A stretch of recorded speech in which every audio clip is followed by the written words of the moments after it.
জালিমের থামবে জুলুম আর কটা দিন ধৈর্য ধরো, ছোট হার নাও সয়ে আজ সামনে বিজয় আসবে বড়।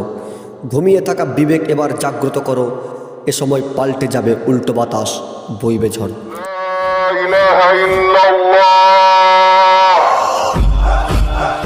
আসসালামু আলাইকুম প্রিয় ইসলামপন্থী যুবক ভাইয়েরা, আজকের আলোচিত বিষয় হলো হেদায়েত জিনিসটা কি, আপনি কি করে বুঝবেন আপনি হেদায়েতপ্রাপ্ত ব্যক্তিদের অন্তর্ভুক্ত নাকি বহির্ভূত। চলুন দেখে নেওয়া যাক। যে ছেলে বা মেয়ে গান বাজনায় মেতে থাকতো, সে এখন গান বাজনা শুনে না, হারাম মনে করে, এটাই তার হেদায়েত। যে ছেলে বা মেয়ে মুভি নাটক নিয়ে পড়ে থাকতো, সে এখন হারাম মনে করে বিরত থাকে, এটাই হেদায়েত।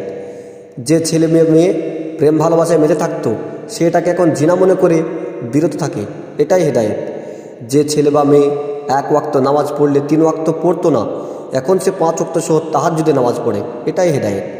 যে রাতের অন্ধকার পর্নোগ্রাফিতে আসক্ত ছিল, সে এখন আল্লাহকে ভয় করে তা থেকে বিরত থাকে, এটাই তার হেদায়েত।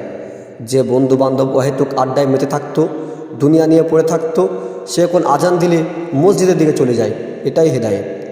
অন্তরে আল্লাহর ভয় অনুভব করে, এটাই হেদায়েত। কেউ মূর্তি পূজা বন্যান্য জাতির ছিল, সে এখন ইসলাম চিনতে পেরেছে, এটাই তার হেদায়েত। নিজের ইচ্ছাকে বাতিল করে আল্লাহর আদেশ মান্য করে, এটাই হেদায়েত। নিজে মেনে অপরকে আল্লাহর বাণী শোনানোর আল্লাহর পথে ডাকে, এটাই হেদায়েত।